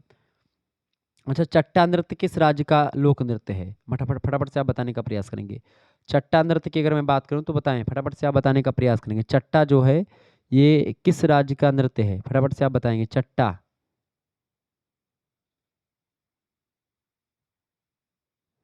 चट्टा नृत्य जो है ये कहाँ का है? फटाफट से आप बताएंगे। बहुत ही जबरदस्त प्रश्न है। चट्टा, बताइए। चट्टा नृत्य जो है ये कहाँ का है भैया? चट्टा नृत्य जो है एक ये उत्तर प्रदेश का नृत्य है। Option number B correct answer हो जाएगा। चट्टा नृत्य कहाँ का है? उत्तर प्रदेश का है। ठीक है, और इसको ये चट्टा नृत्य में जानते क्या होता है? स्त्री पुरुष दोनों मिलकर के इसको करते हैं, और इस नृत्य की गति प्रारंभ में धीमी रहती है, लेकिन बाद में जो है तेज तेज नाचने लगते हैं, दर्शकों को आनंद आता है उसमें। और मेला वगैरह में तमाशा कहीं पर लगता है तो उस समय नृत्य ये किया जाता है। और अच्छा, एक नृत्य होता है आपका रासलीला। रासलीला जो है ये विशेष करके उत्तर प्रदेश, गुजरात, मणिपुर ऐसे कई राज्यों में आपको देखने को मिलता है। रासलीला करी जाती है। गोकुल, मथुरा, वृंदावन में काफ़ी लोकप्रिय है ये। ढोल, मजीरा और झांझ, करताल, शहनाई, इन सभी वाद्य यंत्रों के साथ इसको गाया जाता है, नाचा जाता है। ठीक है, और आप लोक नृत्य के बारे में थोड़ा सा आपको बता दूं, आप लोग समझ जाइएगा, ताकि ऐसे ही आपका जैसे ये गौरीचा। अगला प्रश्न आप देखें, अगला प्रश्न भी देख लें। चलें, गौरीचा क्या है? गौरीचा क्या है? तो गौरीचा एक लोक नृत्य है। क्या है गौरीचा? गौरीचा एक लोक नृत्य है, ठीक है? कहाँ का लोक नृत्य है? महाराष्ट्र का ये लोक नृत्य है। महाराष्ट्र राज्य के जो किसान हैं उनका धार्मिक लोक नृत्य होता है ये, ठीक है? ध्यान रखिएगा। इस नृत्य में देवी गौरी के प्रति श्रद्धा प्रकट करी जाती है गौरीचा में, इसलिए इसका नाम गौरीचा है, ठीक है? नृत्य मंडलियाँ जो होती घर-घर घूम-घूम करके इसमें नृत्य करती हैं, तो ये गौरीचा लोक नृत्य है। कहाँ का? महाराष्ट्र का, ठीक है? ऐसे ही और भी जैसे रासलीला तो यहीं की हो गई, उत्तर प्रदेश, गुजरात और मणिपुर में करी जाती है। होली नृत्य जो होता है, ये होली के अवसर पर गाया जाता है। राधा कृष्ण की विशेष करके होली जो होती है, उसमें कई प्रकार के नृत्य किए जाते हैं। उत्तर प्रदेश, गुजरात, महाराष्ट्र और राजस्थान के इलाकों में इसको किया जाता है। ऐसे ही एक लोक नृत्य है थाली नृत्य। थाली नृत्य भी उत्तर प्रदेश में आप देखते हैं, राजस्थान, उत्तर प्रदेश यहाँ पर आपको देखने को मिलता है। और थाली पर खड़े होकर के ये नाचा जाता है थाली नृत्य में। और जो अगला नृत्य आपका होता है वो होता है भांगड़ा नृत्य, ठीक है? भांगड़ा आप लोग जानते होंगे, प्रसिद्ध भांगड़ा पे आप नाचते होंगे। सरदार लोग होते हैं, पंजाबी नृत्य है ये भांगड़ा नृत्य जो है। उसमें जैसे आप बोलते हैं, इसमें ऐसे बाजा बजता है, डिंग लक लक डिंग, ऐसे बोलता नहीं, पता नहीं कैसे खड़ खड़ खड़ खड़, मतलब बड़ा अच्छा लगता है। आप आजकल तो डीजे पे या बाराती लोग जाते हैं तो भांगड़ा पे डांस करते हैं। अभी मैं भी भैया की शादी थी, बारात गया था, तो और तो कोनो गाना डांस जो है गाना वाना तो समझ में नहीं आता। तो जब वही भांगड़ा लगाते हैं तो उस पे वही हाथ उठा करके सब लोग नाचते हैं, तो हम भी वैसे हाथ उठा करके ऐसे-ऐसे कर रहे थे। तो वो भांगड़ा नृत्य जो है वो कहाँ का है? वो एक प्रकार से पंजाबी लोक नृत्य है। और एक प्रकार से पंजाब के लोग जो है भांगड़ा जो है बहुत भयंकर तरीके से करते हैं, बड़ा मज़ा आता है इसको देखने में। वीर रस प्रधान होता है भांगड़ा नृत्य, ठीक है? लुड्डी, झूमर और जुगनी इसके अन्य भेद होते हैं। भांगड़ा के अलग-अलग प्रकार होते हैं ये सब, ठीक है? भांगड़ा लोक नृत्य जो होता है ये उल्लास और मस्ती के लिए प्रसिद्ध है। और लोक नृत्य ये पंजाब का है, पंजाब का सिरमौर है। स्त्री-पुरुष सब मिल कर के इसको गाते हैं, ठीक है? मतलब नाचते हैं। बैसाखी में, मेलों में, त्योहारों में, शादियों वगैरह में भांगड़ा पर डांस होता है, ठीक है? इसके अलावा गिद्दा, गिद्दा भी पंजाब का ही लोक नृत्य है, ठीक है? ये बात ध्यान रखेंगे। गिद्दा नृत्य में स्त्रियाँ विवाह के अवसर पर ढोलक और घड़े पर ताल बजाते हुए दोनों हाथों से ताली बजा करके गोल-गोल घेरे में जो है गाती हैं, उसी को बोलते हैं गिद्दा, ठीक है? ऐसे ही एक लोक नृत्य होता है गोफ नृत्य। गोफ नृत्य जो है महाराष्ट्र का और लोक नृत्य है, कलात्मक लोक नृत्य है, ठीक है? ऐसे आपका गौरीचा तो मैंने आपको बता ही दिया। कोली नृत्य एक होता है, महाराष्ट्र के पश्चिम तट पर सागर के किनारे रहने वाले जो मछुआरे लोग होते हैं, वो लोग कोली नृत्य करते हैं, ठीक है? और इसमें क्या होता है, मछुआरा नृत्य भी इसको कहते हैं, स्त्री-पुरुष दोनों मिल कर के नाचते हैं, ठीक है? एक होता है लावनी नृत्य, महाराष्ट्र का ही नृत्य है। लावनी कहाँ का है? लावनी महाराष्ट्र, ठीक है? ऐसे ही एक नृत्य होता है दीपक नृत्य, गुजरात प्रांत में नवरात्रि के अवसर पर इसको गाया जाता है, मतलब कि डांस किया जाता है। एक होता है पनिहारी नृत्य, गुजरात का ही है, ठीक है? और एक पंथी नृत्य होता है छत्तीसगढ़ में फेमस है, वहाँ का लोक नृत्य है। कलारी पायट नृत्य जो है, ये युद्ध कौशल की एक कला होती है, नृत्य कला, ठीक है? कलारी जिम्नास्टिक और पायट युद्ध कला है और गुरु के नेतृत्व में यह कलाएँ दिखाई जाती हैं। केरल का में आपको ये नृत्य देखने को मिलेगा, कलारी पायट। और इसके अलावा अगला जो है वो है थप्पयम नृत्य। थप्पयम नृत्य जो होता है, ये केरल प्रांत में आपको देखने को मिलता है। इसके अलावा पदायनी जो नृत्य होता है, ये केरल राज्य के ग्रामीण क्षेत्रों में देवी के मंदिरों में मनोरंजन की कला दिखाई जाती है। ऐसे झूमर नृत्य आप देखते हैं, असम का नृत्य है, लोक नृत्य है। डांडिया नृत्य गुजरात का है, ठीक है? ऐसे जो है मांडुभांगी नृत्य होता है असम में। कठपुतली नृत्य जो होता है राजस्थान का नृत्य है, कठपुतली डांस। गरबा डांस जो है गुजरात का ही है, ठीक है? टिपरी नृत्य महाराष्ट्र का है। झांसी नृत्य होता है राजस्थान का परंपरागत लोक नृत्य है, ठीक है? घूमर राजस्थान का लोक नृत्य है। इस नृत्य में स्त्रियाँ केवल घूमर में भाग लेती हैं। बिहू नृत्य असम का है, मैंने आपको बताया था असम की बिहू, ठीक है? ऐसे ही गढ़वाली नृत्य जो है ये भी होता है, ठीक है? गढ़वाल प्रांत में इसको किया जाता है। रऊफ नृत्य जो जम्मू कश्मीर में है। इसके अलावा पांडवानी नृत्य छत्तीसगढ़ का एक प्रसिद्ध लोक नृत्य है। बैम्बू नृत्य जो है नागालैंड में किया जाता है। शिकारी नृत्य बंगाल और असम की पहाड़ियों में जो बसने वाली जो भील जाति के लोग होते हैं, जनजाति के लोग, नृत्य को शिकारी लोक नृत्य भी इसको कहा जाता है, शिकारी नृत्य इसीलिए क्योंकि यहाँ के लोग भील नृत्य और शिकारी नृत्य इसको कहते हैं, दोनों प्रकार का, ठीक है? ऐसे छपैली नृत्य होता है, कुमाऊँ में फेमस है बहुत ज़्यादा। और तेरह ताली नृत्य एक होता है राजस्थान का, बड़ा फेमस है। तो ये सब नृत्य के प्रकार हैं जो मैंने आपको बता दिए। निश्चित तौर पर आपके समझ में सारी चीज़ें आई हुई होंगी। मैंने सोचा कि आपको इसी के साथ मैं आपको बता दूँगा, तो अगर आप वीडियो सुन रहे होंगे, तो आपके दिमाग में एक बार आएगा, उसके बाद में जब नृत्य को मैं पढ़ाऊँगा, तो आपको बहुत अच्छे तरीके से समझा दूँगा, ठीक है? अगला प्रश्न, सनातन धर्म में मुख्यतः संस्कार कितने बताए गए हैं? तो 16 संस्कारों की बात करी गई है। ऑप्शन नंबर इसका सी करेक्ट आंसर होगा। अगला क्वेश्चन आपकी स्क्रीन पर आ चुका, फटाफट से आप देखेंगे। प्राकीर्ण साहित्य कहलाता है, फटाफट से आप बताइएगा, बहुत ही जबरदस्त प्रश्न है। प्राकीर्ण साहित्य कहलाता है चुटकल, फुटकल, गुटकल या फिर फुरकल? फटाफट से आप बताने का प्रयास करेंगे। बहुत ही जबरदस्त प्रश्न आपकी स्क्रीन पर आ चुका है, बताएंगे। प्राकीर्ण साहित्य कहलाता है, प्राकीर्ण साहित्य जो है फुटकल साहित्य को कहते हैं। ऑप्शन नंबर इसका बी करेक्ट आंसर होगा। अगला प्रश्न, डॉक्टर कृष्णदेव उपाध्याय द्वारा लोकोक्तियों को कितने भागों में बांटा गया है? तो कृष्णदेव उपाध्याय के द्वारा लोकोक्तियों को कितने भागों में बांटा गया है भाई? लोकोक्तियों को कितने भागों में बांटा गया है? बिल्कुल 5 भागों में बांटा गया है। किसके अनुसार? इसके अनुसार डॉक्टर कृष्णदेव उपाध्याय के अनुसार 5 भागों में लोकोक्तियों को बांटा गया है। ये बात ध्यान रखें। किसने बांटा है? किसने बांटा भैया? कृष्णदेव उपाध्याय ने बांटा है, ये बात ध्यान रखेंगे। बहुत ही महत्वपूर्ण ये आपको प्रश्न, मतलब ये ध्यान रखिएगा। ऐसे ही प्रश्न आपकी परीक्षा में आने वाले हैं। लोकोक्तियों को लेकर के आप ध्यान रखें। लोकोक्तियाँ क्या होती है? जैसे कि अढ़ाई हाथ की ककड़ी, 9 हाथ का बीज, मतलब कि बच्चा शरारत में माता पिता से भी बढ़ गया है, इसको बोलते हैं। ऐसे अब पछताए होत क्या जब चिड़िया चुग गई खेत, ये लोकोक्तियाँ हैं, ठीक है। मुहावरे और लोकोक्ति में अंतर होता है, बात ध्यान रखेंगे। पहेली में भी अंतर होता है। मुहावरे जो होते हैं, मुहावरों में जैसे कि आँखों में चर्बी छाना, आकाश चूमना, आग लगने पर कुआँ खोदना, छक्के छुड़ाना, कलेजा ठंडा होना, छोटे होते हैं।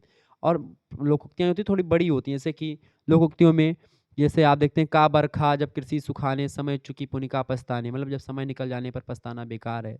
ऐसे कहीं का ईंट, कहीं का रोड़ा, भानुमति ने कुनवा जोड़ा, ये लोकोक्तियाँ होती हैं। मतलब इधर की उधर अनमेल बातें करना कि कहाँ कौन सी बात चल रही थी, कहाँ कौन सी बात कर रहा है ये, ठीक है। ऐसे 900 चूहे खा के बिल्ली चली हज को, मतलब सारी उम्र पाप किया और बाद में जो है नेक काम करने के लिए चल दिया।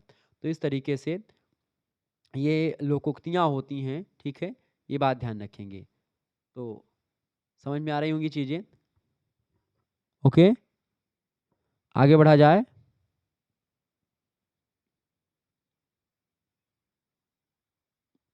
तो डॉक्टर कृष्णदेव उपाध्याय के द्वारा जो 5 वर्गों में बांटा गया है, सोच रहे हैं कि भाई ये क्या 5 वर्गों में बांटा गया, कितने प्रकार की लोकोक्तियाँ होती हैं? तो 5 प्रकार की होती हैं।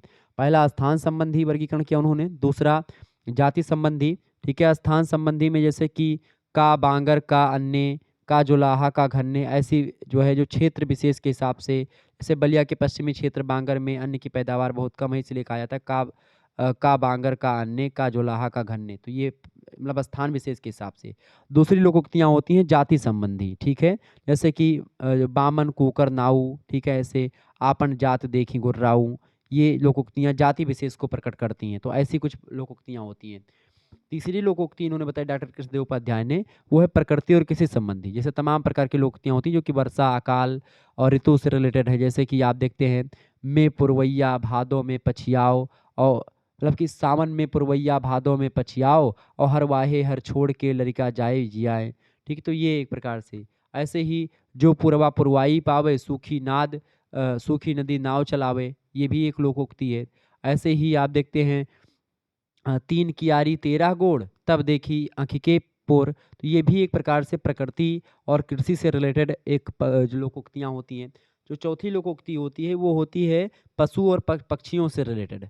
पशु पक्षियों से रिलेटेड, जैसे कि आप देखते हैं एक कहावत जो है कही जाती है, बुरे बैल का लक्षण जो है देखते हुए, कि उज्जर बरौनी मुँह का महुआ, ताहि देख हर हवा सेवा, हरौ हवा सेवा, ठीक है।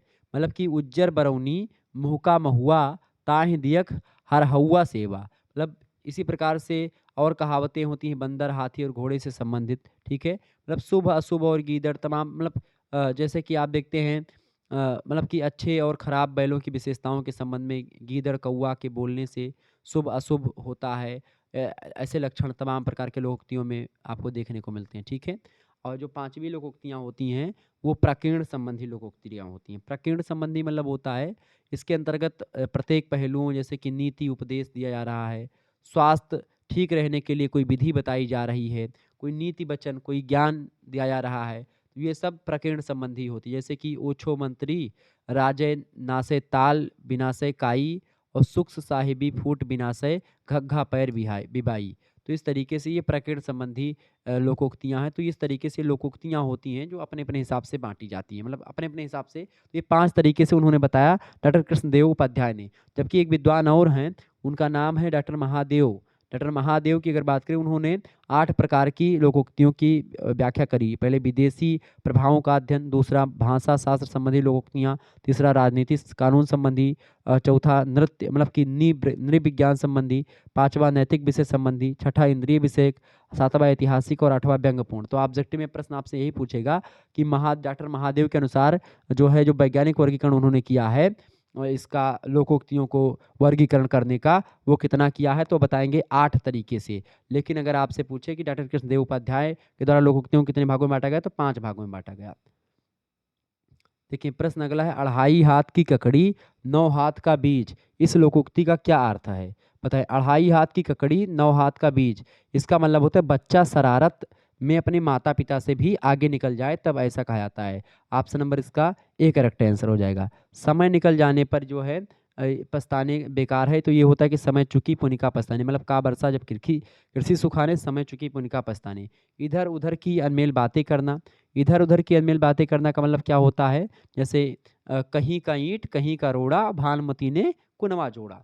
उल्टा काम करना का मतलब क्या होता है? उल्टा काम करना का मतलब होता है जैसे उल्टे बांस पहाड़ चढ़ाना, उल्टे बांस बरेली को, ऐसे तमाम प्रकार की लोकोक्तियाँ बोली जाती हैं। ठीक है, ये बात ध्यान रखेंगे। आगे देखेंगे अगला प्रश्न, मुहावरा शब्द किस भाषा से लिया गया है? बताएं। मुहावरा जो शब्द है, तो कोई भी ऐसा वाक्यांश जो अपने साधारण अर्थ को छोड़कर किसी विशेष अर्थ को व्यक्त करे, उसे मुहावरा कहते हैं। मुहावरा शब्द अरबी भाषा के मुहावरे शब्द से, मतलब मुहावर शब्द से लिया गया। तो अरबी शब्द अगर इसमें नहीं दिया, मुहावरा शब्द किस भाषा से लिया गया है? तो अरबी शब्द एक है, अरबी भाषा का एक शब्द है मुहावर, उस शब्द से लिया गया है जिसका अर्थ होता है अभ्यास करना। ठीक है, ये बात ध्यान रखेंगे। ऑप्शन क्या दिया गया आपको इसमें, फटाफट से आप देखेंगे। ऑप्शन इसमें दिया गया है, देखें। मुहावरा शब्द किस भाषा से लिया गया है? उर्दू, लैटिन, संस्कृत, फारसी। तो संस्कृत और आपका लैटिन होगा नहीं, फारसी और उर्दू होगा। तो अरबी और फारसी मान सकते हैं। तो इसमें करेक्ट आंसर जो आपका होगा, इसका करेक्ट आंसर जानते क्या होगा? इसका करेक्ट आंसर जो आपका होगा वो होगा फारसी। ठीक है, करेक्ट आंसर क्या हो जाएगा? फारसी शब्द। अरबी या फारसी आप दोनों मिले लगा दीजिएगा। अगला प्रश्न, वागधारा का क्या अर्थ है? वागधारा, वागधारा का क्या अर्थ है? फटाफट से आप बताने का प्रयास करेंगे। वागधारा का क्या अर्थ होता है? बताएं। वागधारा का मतलब मुहावरा, लोकोक्तियां, पहेली या प्रकीर्ण। वागधारा का मतलब होता है मुहावरा। ठीक है, ऑप्शन नंबर इसका ए करेक्ट आंसर होगा। अगला प्रश्न, हिंदी उर्दू में लक्षणा अथवा व्यंजना के द्वारा सिद्ध वाक्य को ही मुहावरा कहते हैं, यह परिभाषा किसने दी? देखें, हिंदी में 3 शब्द शक्तियाँ होती हैं, एक होता है अभिधा, एक होती है व्यंजना और एक होती है लक्षणा। तो अभिधा, व्यंजना और लक्षणा 3 शब्द शक्तियाँ होती हैं। इसमें अभिधा का मतलब होता है, जैसे मैं आपसे बातें कर रहा हूँ, मैं आपको पढ़ा रहा हूँ, तो मैं आपको घुमा फिरा करके नहीं बता रहा हूँ, मतलब कि सीधी सीधी बातें बता रहा हूँ, तो मैं अभिधा में आपको पढ़ा रहा हूँ। लक्षणा और व्यंजना जो होती हैं सब शक्तियाँ, इसका मतलब से मुहावरे, लोकोक्तियों में, या मैंने कहा कि 8 बज गए हैं, अब 8 बज गए हैं, अब बच्चा समझेगा कि हमको स्कूल जाना है। ठीक है, ऐसे ही एक टीचर समझेगा मुझे स्कूल जाना है पढ़ाने के लिए। एक नौकरी करने वाला जो व्यक्ति होगा वो सोचेगा मुझे नौकरी पर जाना है। ऐसे नाना प्रकार के लोग होंगे, अपने अपने हिसाब से सोचेंगे और जाएंगे। ठीक है, तो ये चीज होती। तो ये परिभाषा किसने दी कि हिंदी उर्दू में लक्षणा और व्यंजना द्वारा सिद्ध वाक्य को ही मुहावरा कहते हैं, या परिभाषा दी किसने भी? ये दी डॉक्टर उदय नारायण तिवारी जी ने। Option number D correct answer होगा। अगला प्रश्न है, काले काले बेंगना कुटियार भरे जो, राजा मग्गे मोल तो दिए न जा। ये इसका क्या अर्थ होता है? इसका अर्थ आंख, बिच्छू, जूं या पसीना। फटाफट से। काले काले बेंगना, ये पहेलियां होती हैं एक प्रकार से।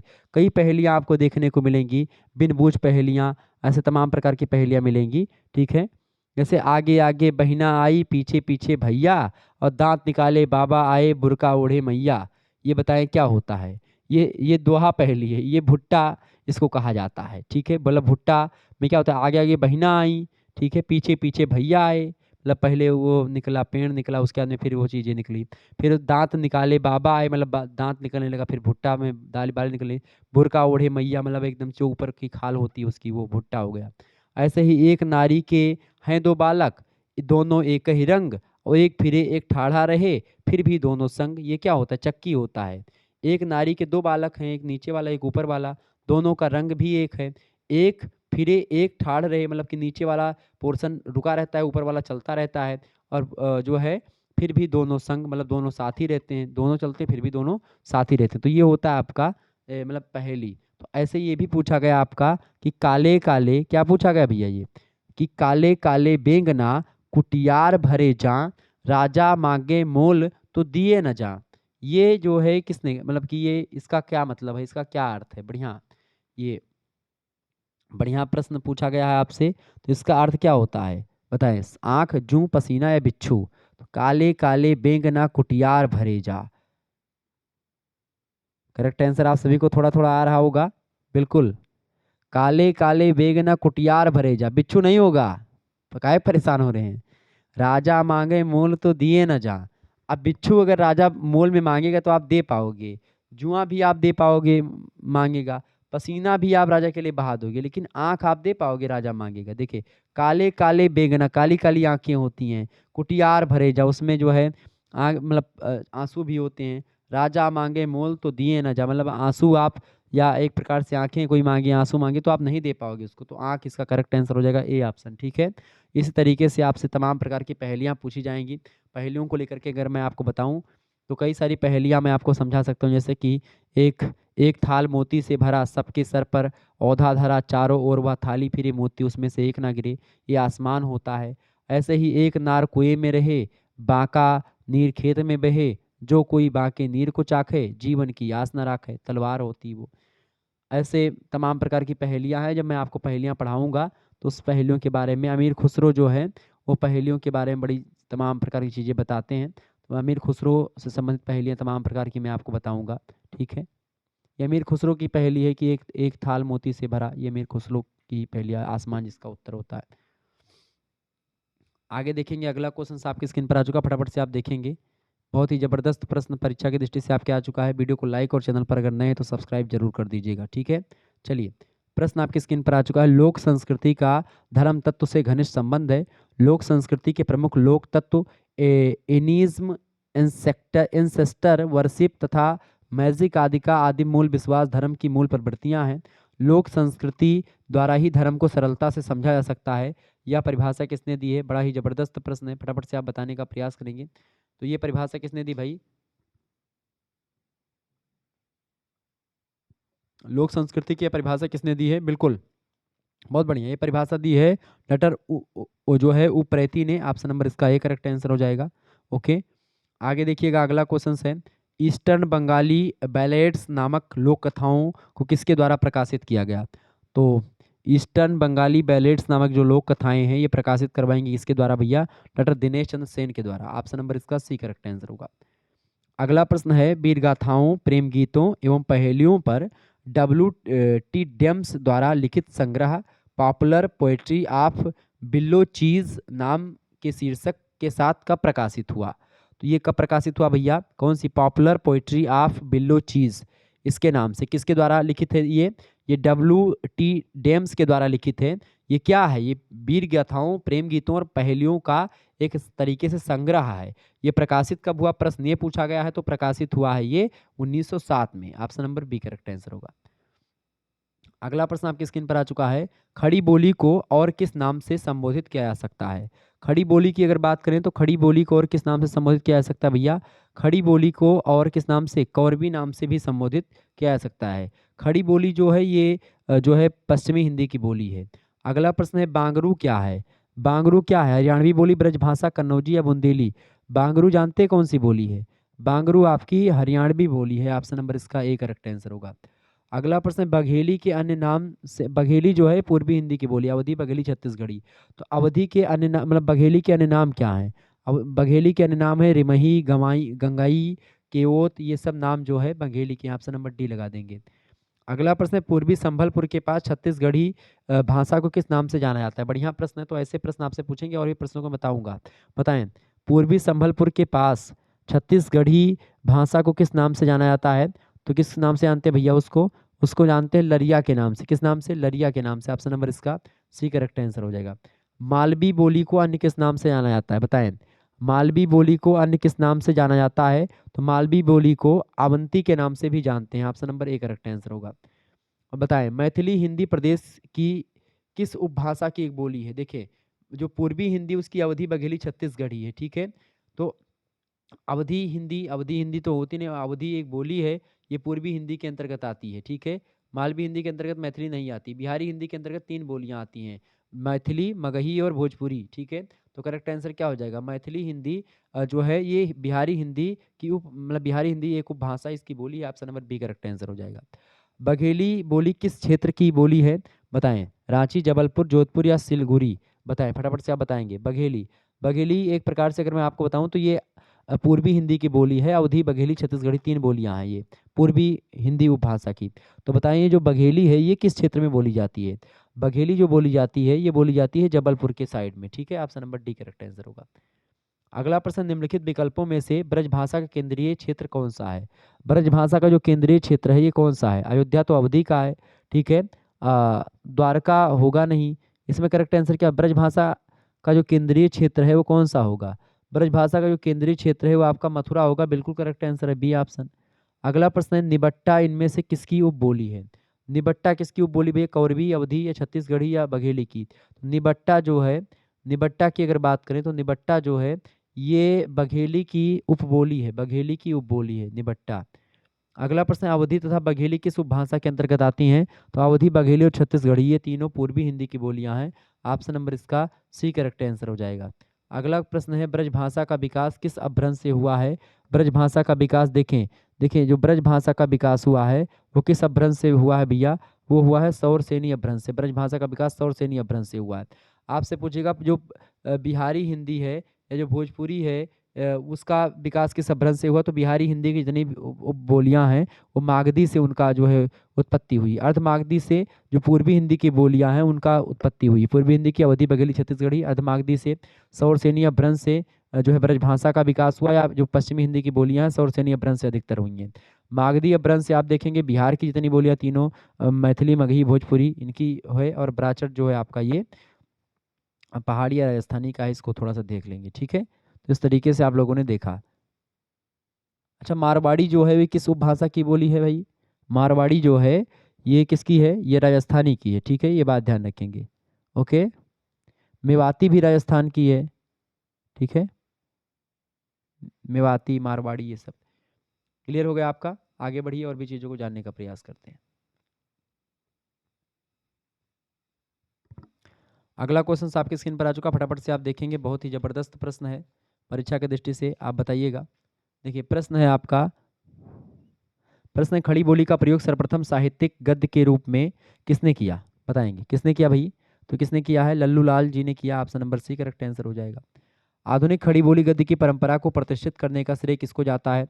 तो आधुनिक खड़ी बोली गद्य की परंपरा को प्रतिष्ठित करने का जो श्रेय जाता है इनमें से वो किसको जाता है? वो जाता है भारतेंदु हरिश्चंद्र या राजा शिव प्रसाद सितारे हिंद को। Option number D correct answer होगा। अगला प्रश्न है, खड़ी बोली को वर्नाक्यूलर हिंदुस्तानी कहकर किसने संबोधित किया? तो खड़ी बोली को जॉर्ज ग्रियर्सन ने वर्नाक्यूलर हिंदुस्तानी कहकर के संबोधित किया। Option number A correct answer होगा।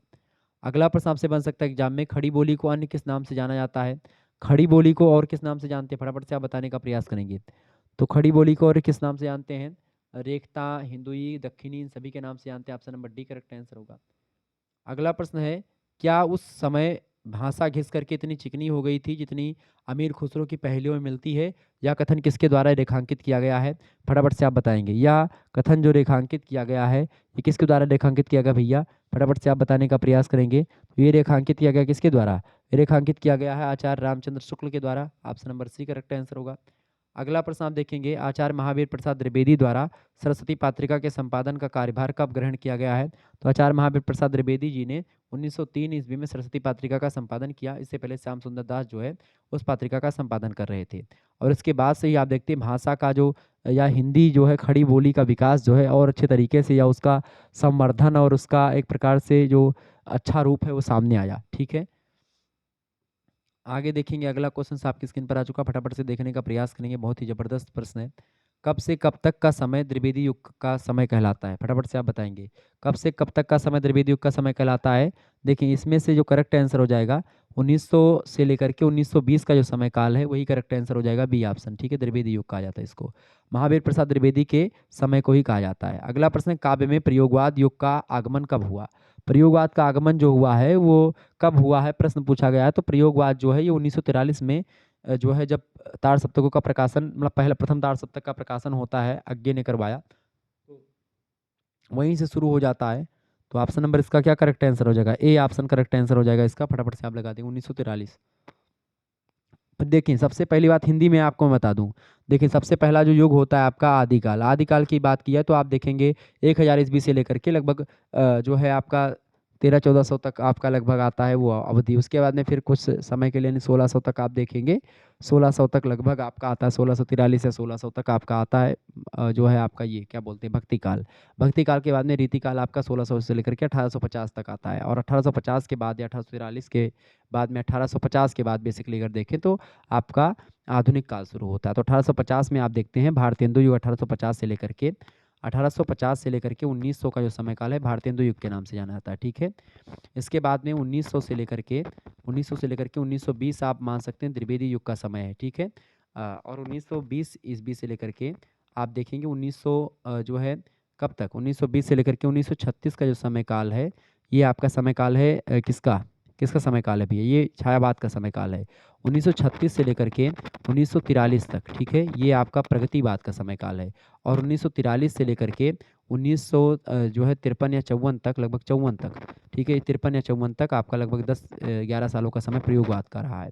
इसके बाद 1954 ईस्वी में आप देखते हैं नई कविता शुरू होती है और 1960 तक इसका समय रहता है नई कविता का दौर। ठीक है, 1960 ईस्वी के बाद से समकालीन कविता का दौर प्रारंभ हो गया है, यानी जिसको साठोत्तरी कविताएं भी कहते हैं। तो इस तरीके से ध्यान रखिएगा इस चीज़ को।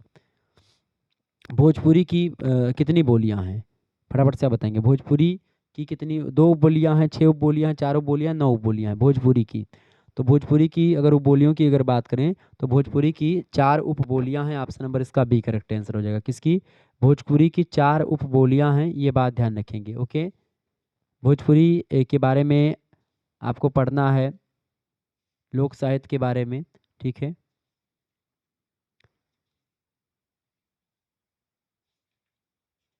पढ़ेंगे आप लोग अच्छे तरीके से। तो भोजपुरी कितनी उपबोलियां भैया? भोजपुरी की 4 उपबोलियां हैं, ये बात ध्यान रखेंगे। ओके,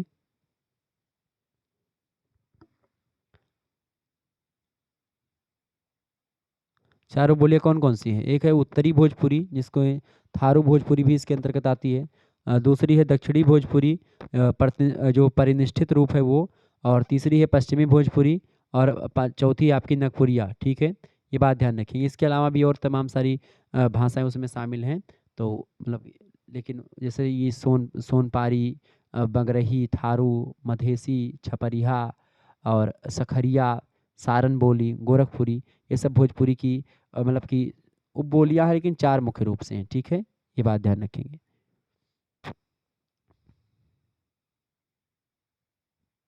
आगे बढ़ते हैं। अगला प्रश्न है, भाषा के रूप में भोजपुरिया शब्द का प्रयोग उल्लेख कब हुआ? फटाफट से आप बताएंगे। बढ़िया प्रश्न आपकी स्क्रीन पर आ चुका है। भाषा के रूप में भोजपुरिया शब्द का सर्वप्रथम उल्लेख कब किया गया? तो भाषा के रूप में भोजपुरिया का प्रयोग जो किया गया है 1789 में किया गया। ऑप्शन नंबर इसका सी करेक्ट आंसर हो जाएगा। भोजपुरी के भारतेंदु कौन कहलाते हैं? भोजपुरी के भारतेंदु किसको कहा जाता है बताएं? भोजपुरी के भारतेंदु, बहुत बढ़िया, भोजपुरी के Bharatendu Bhikhari Thakur is right answer, D option.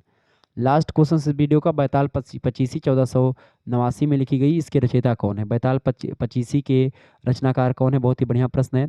इसके रचनाकार है मानक कवि, मानिक कवि। ऑप्शन नंबर इसका ए करेक्ट आंसर हो जाएगा। इस तरीके से आप लोगों ने लगभग 100 से बहुत ज़्यादा प्रश्नों को समझ लिया।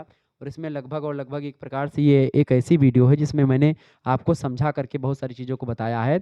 और निश्चित तौर पर आज का यह वीडियो जो है संपूर्ण सिलेबस को आपके समाप्त करता है। और आपको इतना कॉन्फिडेंस आएगा इस वीडियो को देखने के तत्पश्चात कि मैं क्या बताऊं आपको। ठीक है, अगर आपको बता दूं कि अगर मैं बीए कर रहा होता और ऐसे मेरे जैसे कोई पढ़ा रहा होता तो मैं आपको बता दूं कि मैं इस वीडियो को कम से कम 17-18 बार देख लेता और सारे प्रश्नों को याद कर लेता, क्योंकि यही प्रश्न आपकी परीक्षा में आने वाले हैं। अच्छा, कि इतनी बड़ी जो है अपॉर्च्युनिटी आपके पास है, बीए में आप टॉप कर सकते हैं, अपनी यूनिवर्सिटी टॉप कर सकते हो यार। इतना बढ़िया तरीके से अगर आपकी पढ़ाई मिल रही तो आप क्यों नहीं कर पाते हैं? मोबाइल फ़ोन है, 1 दिन में आप 1 घंटा समय निकालो आराम से, लेटे-लेटे आराम से एक ईयरफ़ोन या कुछ भी लगा कर के आराम से देख डालो। दिन भर में 1 बार वही सुन लो, वही वही वीडियो 2-3 4 बार सुन लो। ज़बरदस्ती सुनो, सुनने का मन नहीं कर रहा है, सुनो, फिर भी सुनो। जब आप ऐसा करेंगे, आपके दिमाग में सारी बातें याद हो जाएँगी और जब पेपर में जाएँगे, हलवा लगेगा भाई, मज़ा आ जाएगा एकदम से आपको। जैसा कि आप लोग जानते हैं, मुझे बार-बार बताने की ज़रूरत नहीं है। चलिए फिर मिलेंगे हम नेक्स्ट वीडियो में, तब तक के लिए जय हिंद, जय भारत। आप सभी का बहुत-बहुत धन्यवाद। और इस वीडियो के लिए बड़ी मेहनत करनी पड़ी है, तो इस वीडियो को इतना ज़्यादा शेयर करें ताकि जो है मैं मोटिवेट हूँ और इसी तरीके से और वीडियो आपको देने का प्रयास करूँ हर एक सब्जेक्ट का। अगर ऐसे ही वीडियो आपको चाहिए हर एक सब्जेक्ट का, तो प्लीज़ कमेंट करके बताओ जी सर, हर एक सब्जेक्ट का ऐसी वीडियो चाहिए और मैं जल्द ही काम करूँगा और मॉडल पेपर की वीडियो सभी को आपको दिलवाऊँगा। इसके अलावा चैप्टर वाइज़ वीडियो जल्द ही आपके समक्ष आने वाली हैं। तो आप सभी लोग प्लीज़ वीडियो को लाइक और शेयर करें ताकि मैं आपको बहुत ही बेहतर तरीके से हर एक अच्छी क्वालिटी के तरीके से आपको पढ़ा सकूँ और आपको अच्छा से अच्छा कंटेंट प्रोवाइड करवा सकूँ, ठीक है? क्या वीडियो आपको अच्छा लगा कमेंट में ज़रूर बताएँ। बहुत-बहुत धन्यवाद। Good night, I love you.